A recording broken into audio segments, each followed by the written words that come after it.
വിശുദ്ധ യോഹന്നാന്റെ സുവിശേഷം 1-ാം അധ്യായം 29 മുതൽ 34 വരെയുള്ള തിരുവചനങ്ങൾ.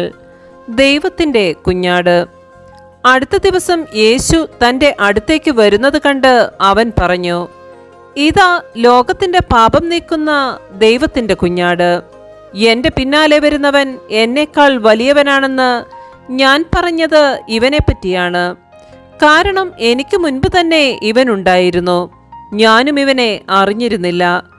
എന്നാൽ ഇവനെ ഇസ്രയേലിന് വെളിപ്പെടുത്തുവാൻ വേണ്ടിയാണ് ഞാൻ വന്ന് ജലത്താൽ സ്നാനം നൽകുന്നത്. ആത്മാവ് പ്രാവിനെ പോലെ സ്വർഗത്തിൽ നിന്ന് ഇറങ്ങി വന്ന് അവൻ്റെ മേൽ ആവസിക്കുന്നത് താൻ കണ്ടുവെന്ന് യോഹന്നാൻ സാക്ഷ്യപ്പെടുത്തി. ഞാൻ അവനെ അറിഞ്ഞിരുന്നില്ല.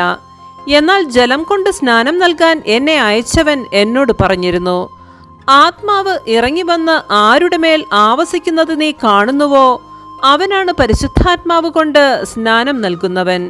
ഞാനത് കാണുകയും ഇവൻ ദൈവപുത്രനാണ് എന്ന് സാക്ഷ്യപ്പെടുത്തുകയും ചെയ്തിരിക്കുന്നു. നമ്മുടെ കർത്താവായ മിശിഹായ്ക്ക് സ്തുതി.